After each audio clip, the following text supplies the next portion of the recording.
That's hella XP.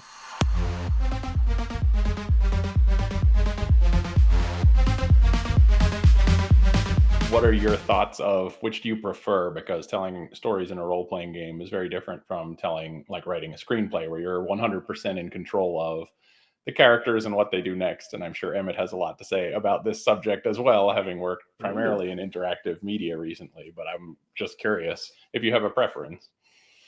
Um, it, it was funny because you know, there's kind of a level of control you let go of when you invite other people in to help you tell a story. And that's if you're collaborating on a script. That's if you're working in a writer's room, and it's if you're playing a role-playing game. And I had some muscles for GMing, so I kind of knew what to take out of a game to make it work. But like I said, some of the new conventions that came around in the last 10, 15 years, um, namely this notion that, playing to find out and being fans of the players really kind of became my guiding light. I used to play with GMs who, you know, wanted to prove they were smarter than you. I used to play with GMs who were um, ready and set to win the RPG. Right. Mhm. Yeah.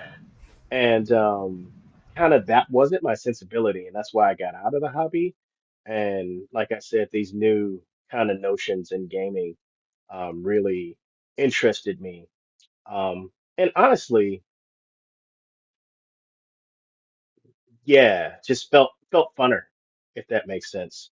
Um, and I don't want to say anything silly like making a role-playing game is an easy version of writing a script, but No, but I think it's like, yeah, like you're right. Especially starting with D&D, which is very combat heavy, it can feel a lot of like player versus GM sometimes. Whereas Mhm, I think a lot mhm. of the games that are coming out now, Shibuyan Knights, one of them, but many others are much more like let's all tell a story together. I don't know, Emmett. What are your thoughts? Yeah, I mean, it's interesting. I thought about that too. On the one hand, in some ways, it looks like it's an easier version of writing a script because you're not writing the dialogue. You have people do that for you, which is the players. On the other hand, like designing the world and the systems and there are actually a million other things you're taking into account. So Right, I'd say it's a differently difficult skill, and right, right. but one that I Absolutely. personally think, with regards to myself, I'm better at than writing a traditional screenplay, and well, I have more interest in lately. Yeah, there is. I know in large circles, there's a lot of talk of the play to win versus play to lose, or play to lift, and Hmm. this concept of steering, where sometimes you do what your character in character would do, and sometimes on a meta level you uh, have your character do a thing because it would be interesting for the story that you're all telling, and Hmm.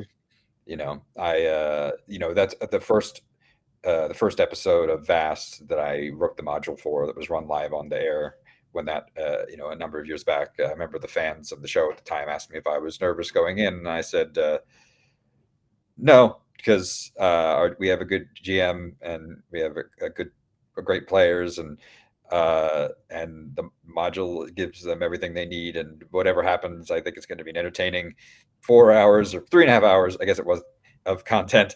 Uh, so yeah, I mean, yeah, generally I would say if you're the type who is sort of precious about telling a very specific story, GMing on or off camera might not be for you.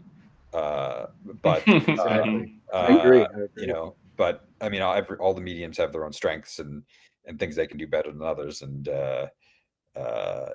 it's yeah. These days, I get really excited about setting up this situation and not knowing 100% where it's going to go, and that Hmm. the players are going to take me there, uh, and it's virtually always better or more interesting than whatever I was thinking. I think I'm still always getting used to that. Like whenever I run a game, I'm trying to account for every eventuality. Like, well, if they go here, I need to make sure I have a thing here, and if I do this, and then like they never do any of the things I was trying to plan for anyway. So I'm like, why did I just waste all of those hours conceptualizing these hypothetical situations that aren't going to happen? And like, it's really a lot more fun if it just comes from being a scripted screenwriter as opposed to like an improv person, I think, or just not having that kind of experience that you guys have. So I'm still getting used to that. I don't know. Like Lauren and I have talked about it with our game Parallax that is not out yet, but based on the books we wrote, where we played sort of a test version of that with Emmett a couple of years back, Emmett and some other people. And I had a few sessions that made sense and I think came together well, but like we've been like, what do we do next differently, change the mechanics up, and how do we give people as much freedom as we can? Yeah, I feel like every time I'm coming up on a game I'm going to run, I plan to plan more than I do, and then I get to it and I didn't plan everything I wanted to plan, and then it still just turns out fine. So eventually I'll probably push through to knowing like, okay, it's interesting. That's the sort of dance that any GM has to do, is like, all right, you need to be prepared enough, but you can be over prepared, and a lot of that stuff that you prepare might not see the light of day. It's interesting. Yeah, I think you need to like, I haven't run anything yet, but I've been very lucky. Of all the games that I've played with very good storytellers, like people who wanted or invested in telling a good story. So I think as a GM, you like need to think about who are your players and like what kind of game do they want to play. Like you can probably prepare less if I know that these players are going to make the decision that's better for the story than what their character would do.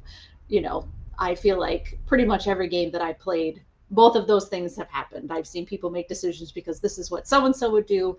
And then I've seen them go, this is going to be a better story plot point. So we're going to go in this direction. And that is my favorite part of collaborative storytelling, is that other people are going to do things that of course I obviously can't predict.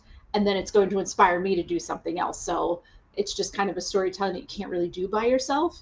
And like I said, I've been really lucky and I played with a lot of people who are really good storytellers. So I haven't had to worry about too much about people just, being like, I don't know, I go sulk in a corner because I'm cool. Yeah. It's interesting that old sort of potentially pretentious writer thing of like, like I'm just a conduit and the characters speak through me. And like, honestly, the closest I've ever gotten to that is in sort of role-playing circles, because like I'm not writing the whole scene. So there are other people with other minds asking questions of like the NPCs I'm running or my character that I couldn't have prepared for and didn't. And then so it feels organically like this character is developing in a way that, it wouldn't have on its own.